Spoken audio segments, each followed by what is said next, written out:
তন্ময় ছেলে হিসেবে দারুণ। তার বয়সী ছেলেরা এলাকায় মারধর করে বেড়ায়, মেয়েদের রাস্তাঘাটে টিচ করে, গার্লফ্রেন্ড নিয়ে ঘুরে, কিংবা পড়াশোনায় ফাঁকিবাজি করে, খারাপ কাজে লিপ্ত হয়, অথবা আজে বাজে ছেলেদের সঙ্গে ওঠবোস থাকে, রাত বিরেতে বাড়ি ফেরে। এমনটাই তো আজকালকার ছেলেরা করে। মোস্তফা সাহেব নিউজ পেপারে এগুলোই দেখেন। আবার নিজের প্রিয়তম বন্ধু রওশন প্রায় সময় বলেন, আমার ছেলেগুলো কথাবার্তা শোনে না, পড়ালেখায় ভালো না, রাত বিরেতে বাড়ি ফেরে, আমার কথার মূল্য দেয় না, মুখে মুখে তর্ক করে, লাগাম ছাড়া হয়ে গিয়েছে এক প্রকার। আর তোর ছেলেটাকে দেখ, মাশা আল্লাহ, সব দিক দিয়েই পারফেক্ট। আমি একটা খারাপ দিক দেখি না, জানিস।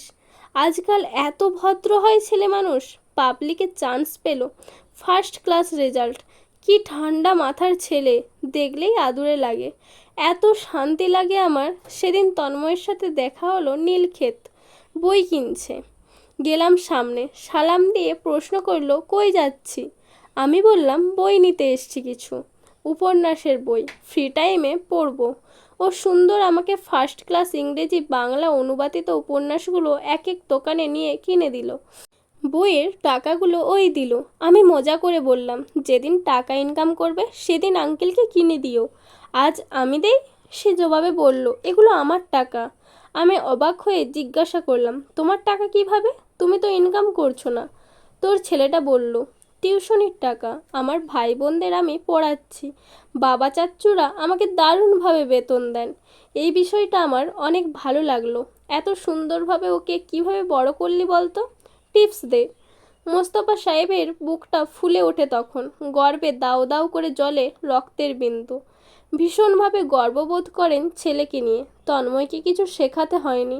ছেলেটা স্বেচ্ছায় অমন, একটু গম্ভীর স্বভাবের, তবে ভীষণ শান্ত, খুবই বুদ্ধিমান। অবশ্য রেগে গেলে অস্থির হয়, ঘরের জিনিসপত্র ভাঙে, তবে সেটা তার চোখে বড় কোনো ইস্যু মনে হয়নি। এতগুলো ভালোর মধ্যে ওই অতটুকু খারাপ কোনো ব্যাপার না। কিন্তু হঠাৎ করে সেই ছেলের জন্য বাড়িতে নালিশ এলো। ঠিক কী প্রতিক্রিয়া তার হওয়া প্রয়োজন বুঝে পেলেন না মোস্তফা সাহেব। তন্ময় মারধর করেছে, এলাকার ছেলেপেলে নিয়ে কোন লোককে নাকি পিটিয়েছে।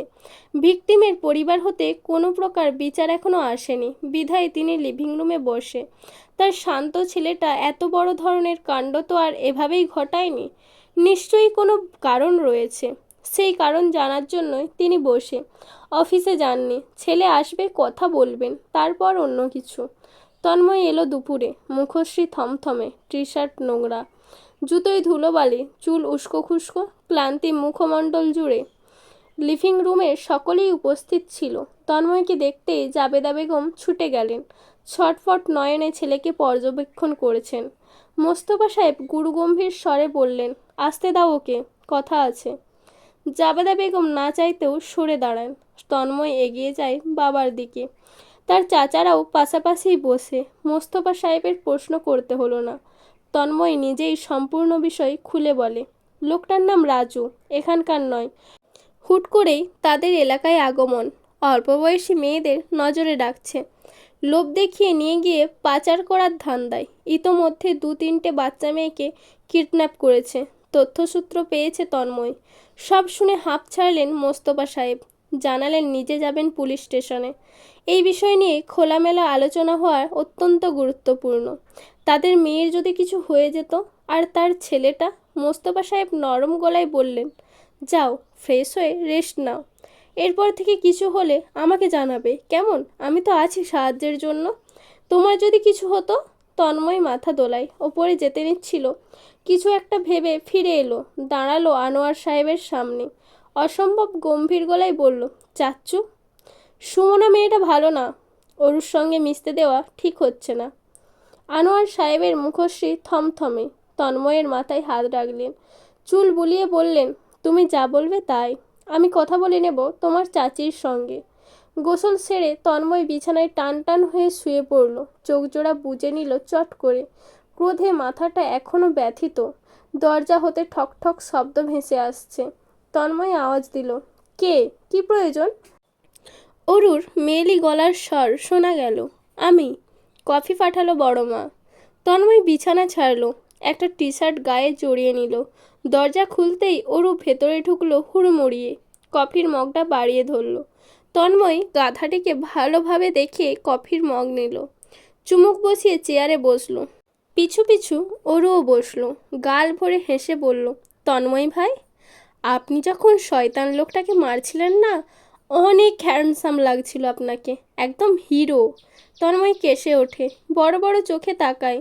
অরুও তখন অবাক চোখে তাকিয়ে, হয়তো তন্ময়ের এমন রিয়াকশান আশা করেনি। তন্ময় চোখ ফেরায়, এদিক ওদিক তাকিয়ে আদেশ ছুড়ে, পড়া কমপ্লিট করছিস? আজ পড়া দিতে না পারলে খবর আছে কিন্তু। অরু তড়িঘড়ি করে বেরিয়ে যায়। তন্ময় সেদিকে কিছুক্ষণ তাকিয়ে থাকে, পরপর আরও দু চুমুক পান করে। এই যে এই দিনগুলো বড্ড সহজ সরল ছিল। তন্ময়ের ভালো লাগার দিন ছিল, ভালোবাসার নয়। তার ভালোবাসার শুরুটা ঠিক অরুর 17তম জন্মদিন থেকে শুরু হয়েছিল। সাথে শুরু হয়েছিল তার ধৈর্যের পরীক্ষা, নিজেকে আটকে রাখার লড়াই, ভালোবাসার মানুষকে কাছে পেয়েও দূরে ঠেলে দেবার এক অবিশ্বাস্য সংযম।